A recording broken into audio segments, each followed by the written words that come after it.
Yay, it's Flipper rebuild time. Everybody jump for joy. Included Tiger Tamers, High Wire Fellows, the Lightning Ball Jugglers, and Powerful Cow Throwers. The arena held the greatest daily performances as gladiators riding chariots could be seen alongside jugglers, tightrope walkers, and fire-eating cow. What? I'm Mike Dimas, and this is Pinball Shenanigans.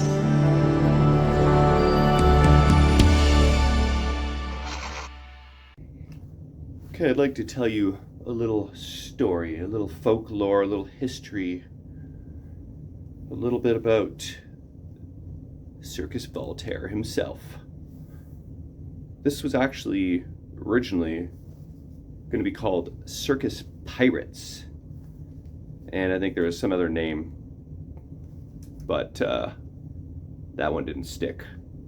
Alright, so this is how the story goes. History of the circus. The mesmerizing circus performers of today have evolved from the early Romans and their acts of bravery and challenge. The arena held the greatest daily performances as gladiators riding chariots could be seen alongside jugglers, tightrope walkers, and fire-eating cow. What? The word circus literally means ring, and traditional rings were established as boundaries for horses to gallop within. All circus performers disbanded and scattered after the fall of Rome in 476 AD. Voltaire's history. 1771 was a rebellious time for the famous M. Voltaire, an enlightened philosopher and general scholarly rascal. He was famous for his writings and his spirit for living. His passion grasped the arts and the circus, and in 1772 founded a show in Paris with the father of the circus, Philip Astley. Voltaire then brought together a group of the most talented street performers and poets of modern-day France and founded the Troupe Le Voltaire, or Voltaire's group. The name Circus Voltaire was first spoken by Voltaire himself during a tense game of bagatelle at the Café Procope. Along with their works of the pen, the circus talent included Tiger Tamers, High Wire Fellows, the Lightning Ball Jugglers, and Powerful Cow Throwers.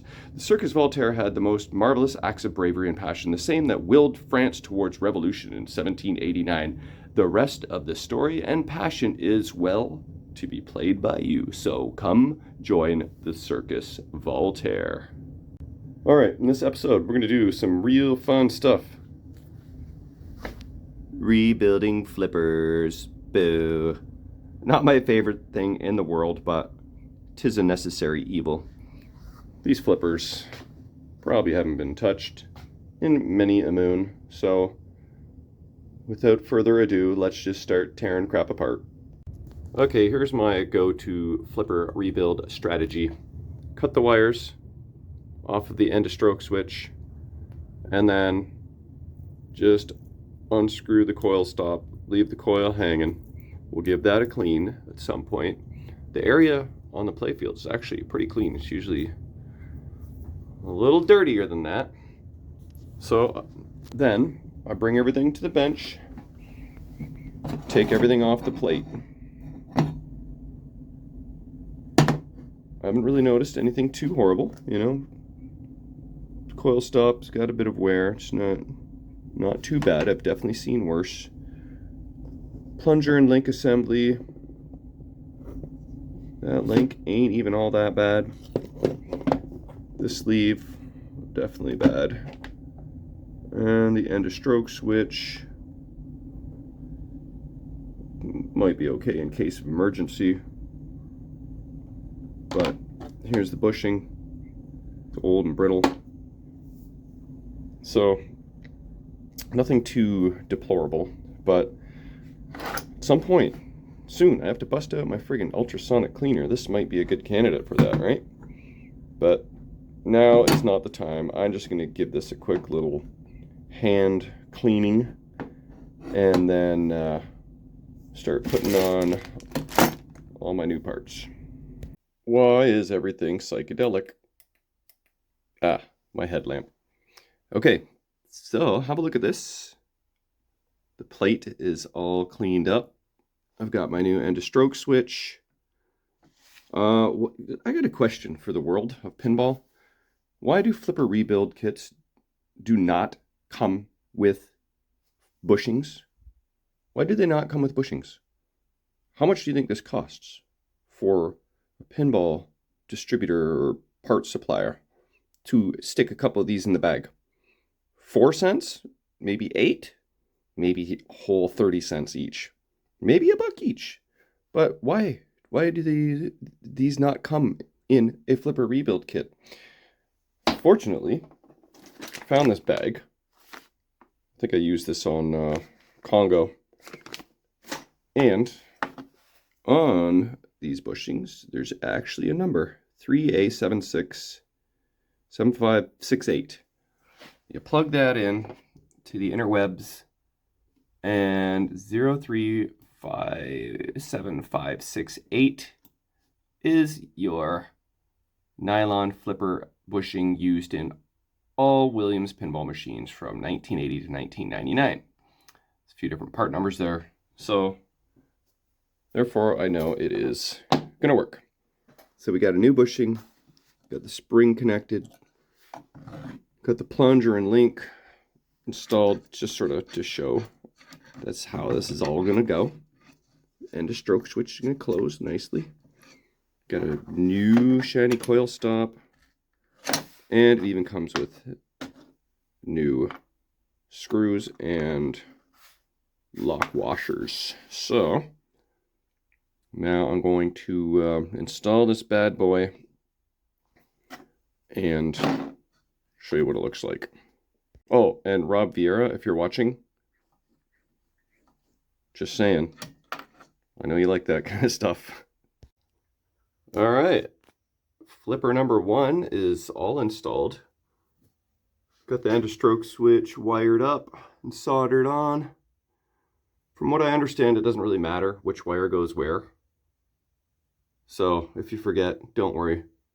But at the same time, don't quote me on that, because I don't want to be the reason your machine blows up. But everything is nice and new and shiny, and look at that. It's beautifully snappy. And a stroke switch closing perfectly. It's nice. I don't have the flipper aligned yet. It's just snugged in there, so save that for last. And yeah, move on to the other flipper. This one is a little more dirty, but I've got it disassembled. More of the same.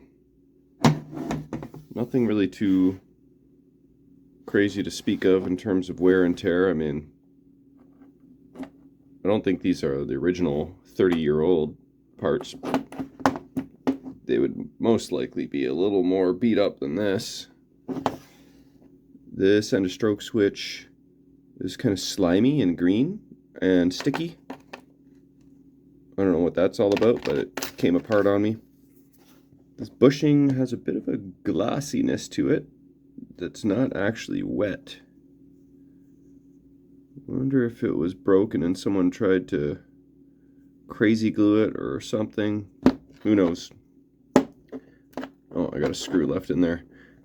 The sleeve, pretty typical. And the coil stop, not horrible, but yeah, so I'll deal with this. I hear someone's coming to visit. Hi, Ellie. What are you up to today? Huh?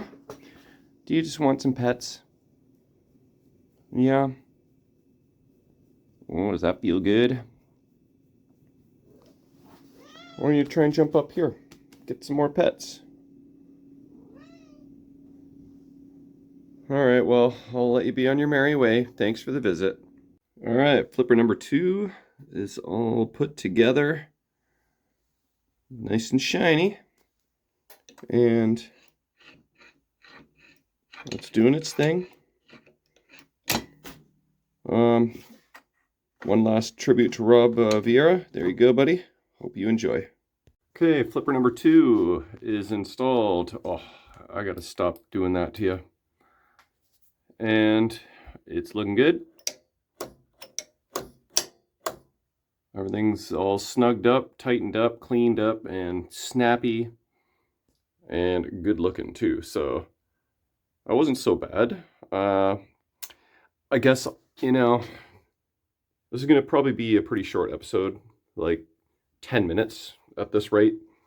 But I think at the very least, I do have to go soon, but I should have enough time to align these flippers, and then, yeah, then we'll be done. Okay, so I got these things temporarily aligned, and I've got my little spacer sticks here. Do I have another one I can show you? It's not being used right now. I used to have like a bunch. Oh, here we go, here we go. That's what it looks like. You slide that around your shaft, give yourself a little breathing room so you can have some up-down play, like so.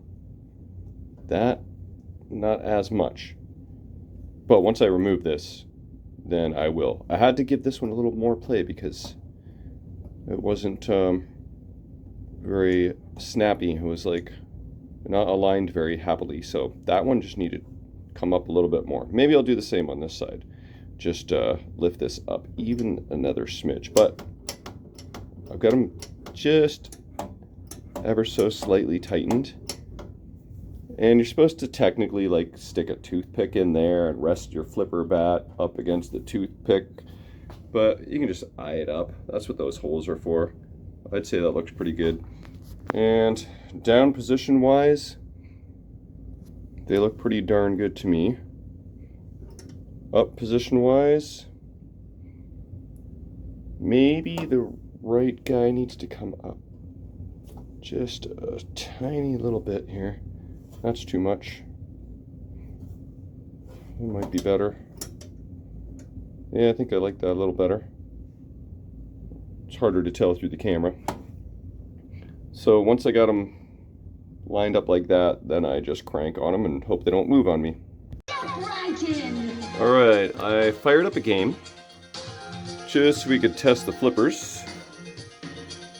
This is how they look. I think I'm pretty happy with that. And very happy with that. This one feels a little bit sluggish, like its alignment isn't amazing. This one's perfect. I don't know, I might have to deal with that. Not loving it. But let's try a few flips.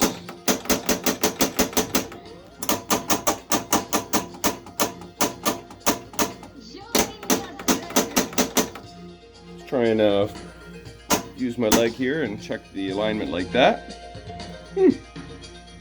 Pretty darn good.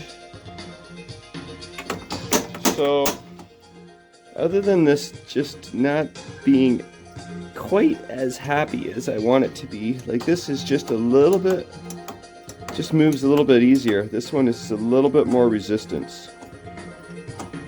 So, I don't know, maybe I should just leave well enough alone, because it's probably just fine.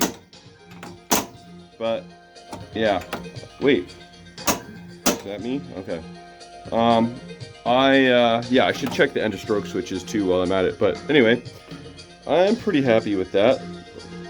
Let me check these end of stroke switches before I wrap things up. Okay, final test. Here we go.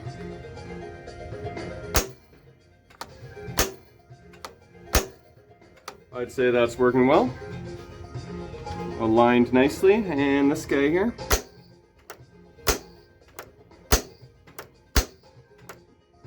I am pleased with that. And one last final test.